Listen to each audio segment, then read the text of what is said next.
Hi, welcome to Nallur trends. நம்ம நல்லூர் ட்ரெண்ட்ஸில் இன்றைக்கி என்ன பார்க்க போகிறோம் அப்படின்னா, ஆரஞ்சு வச்சு ஒரு கேக் தான் பண்ண போகிறோம்.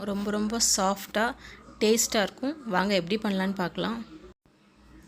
இதுக்கு ஒரு 3 முட்டை எடுத்துக்கோங்க. 3 முட்டை எடுத்துகிட்டு அந்த ஆரஞ்சோட ஜஸ்ட் அந்த ஸ்கின்னை வந்து நல்லா பீல் பண்ணி எடுத்து சாப் பண்ணிக்கோங்க.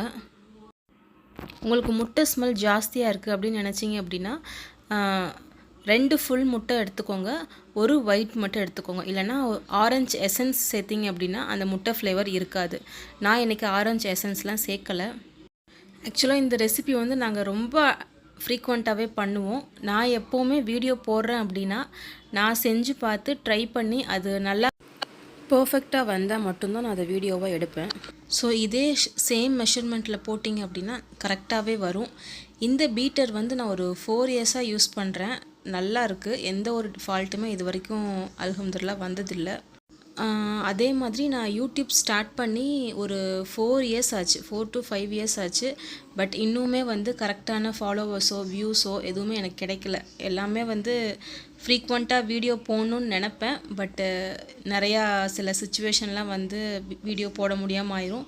ஸோ இன்ஷால்லா இனிமேலேருந்து கண்டினியூஸாக வீடியோ போடலான்னு சொல்லிட்டு ஒரு பிளானில் இருக்கேன். பார்க்கலாம். நல்லா அந்த 3 எக்கையும் நல்லா ஸ்டிஃப் பீட்டுன்னு சொல்லுவோம்ல, அந்த மாதிரி நல்லா பீட் பண்ணி எடுத்துக்கோங்க. எப்போவுமே கேக் செய்யணும் அப்படின்னா 1 கப் மாவுக்கு 3/4 கப் சுகர் எடுத்தீங்க அப்படின்னா கரெக்டாக இருக்கும். சுகரை நல்லா மிக்சியில் போட்டு அரைச்சி பவுட்ரு ஃபார்மில் எடுத்திங்கன்னா ஈஸியாக கரைஞ்சிரும். குட்டி ஆரஞ்சில் நான் இப்போது ஒரு 4 ஆரஞ்சு கிட்ட எடுத்திருக்கேன். கொஞ்சம் ஸ்வீட்னஸ் உள்ள ஆரஞ்சு எடுத்தீங்க அப்படின்னா நல்லா டேஸ்ட்டாக இருக்கும். இனிப்பு கம்மியாக இருக்கிற ஆரஞ்சுனாலும் பரவாயில்ல, ஏன்னா நம்ம சுகர் சேர்க்குறதுனால பிரச்சனை இல்லை.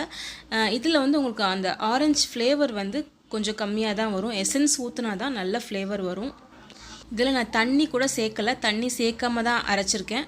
3/4 கப்பு கிட்டே எனக்கு ஆரஞ்சு ஜூஸ் வந்திருக்கு. இதை நான் அப்படியே மாவில் சேர்த்துக்கிறேன். இதுக்கு முன்னாடி நான் ஃபஸ்ட்டு மைக்ரோ ஓவனில் 180 டிகிரிக்கு 15 மினிட்ஸ் நான் ப்ரீ ஹீட் பண்ணிக்கிறேன். நீங்கள் அப்படி குக்கரில் வைக்கணும் அப்படின்னா கொஞ்சமாக சால்ட்டு இல்லைனா வந்து பூமணல் இருக்கும்ல, சால்ட்டு கிடைக்கல அப்படின்னா பூமணல் அது கூட வச்சுக்கலாம். அது போட்டு ஒரு மூடி போட்டு ஒரு 15 மினிட்ஸ் வச்சுருங்க. அவனில் வச்சிங்க அப்படின்னா சேம் 180 டிகிரிக்கு ஒரு 35 to 40 மினிட்ஸில் பேக் ஆயிரும்.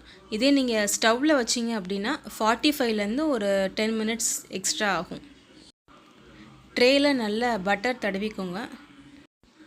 அதே மாதிரி நம்ம சேனலை சப்ஸ்கிரைப் பண்ணி சப்போர்ட் பண்ணுங்கள். உங்களுக்கு வேறு ஏதாச்சும் வீடியோ வேணும் அப்படின்னா எனக்கு கமெண்டில் பின் பண்ணுங்கள். நான் அது மாதிரி வீடியோ நான் இன்ஷால்லா போடுறேன். இதில் ஏர் பபிள்ஸ்லாம் இருக்கும், கொஞ்சமாக டேப் பண்ணிக்கிட்டிங்க அப்படின்னா அதெல்லாமே சரியாயிரும். ஸோ இப்போ நம்ம பேக் பண்ணிவிட்டு வந்துடலாம். பாருங்கள் எவ்வளோ சூப்பராக இருக்குதுன்னு சொல்லிட்டு. உண்மையிலே செம்ம சாஃப்டாக இருந்தது. இது செஞ்சு முடித்தோன்னே எப்படி காலியாக போச்சுன்னே தெரில. அவ்வளோ சீக்கிரமே எப்போவுமே எங்களுக்கு வந்து சீக்கிரமாகவே காலியாக போயிடும். ஏன்னா இந்த கேக் வந்து அவ்வளோ சாஃப்டாக இருக்கும். நீங்களே பாருங்கள் எவ்வளோ சாஃப்டாக இருக்குதுன்னு சொல்லிட்டு. அந்த கேக்கை கட் பண்ணும் போதே வந்து அவ்வளோ சாஃப்டாக அப்படி ரொம்ப ஸ்மூத்தாக பட்டர் கட் பண்ணுற மாதிரி அப்படி போகுது. இப்போ நான் ஒரு ஸ்லேஸ் கையில் எடுத்து காமிக்கிறேன் பாருங்கள் எவ்வளோ சாஃப்டாக இருக்குதுன்னு சொல்லிட்டு. பாருங்கள். ஸோ இது மாதிரி சேம் மெஷர்மெண்ட்டில் நீங்களும் பண்ணிங்க அப்படின்னா கரெக்டாக வரும். நான் மெஷர்மெண்ட் எல்லாமே வந்து ஸ்க்ரீனில் கொடுத்துருக்கேன், அதே அளவில் பண்ணுங்கள். நீங்கள் ஹேண்ட் விஸ்க் வச்சு பண்ணிங்க அப்படின்னா கொஞ்சம் டிலே ஆகும். இந்த மாதிரி விஸ்க் வச்சு பண்ணிங்கன்னா கொஞ்சம் சீக்கிரம் பண்ணிடும். இதை நீங்களும் பண்ணி பாருங்கள் எப்படி இருந்துன்னு சொல்லிட்டு கமெண்ட்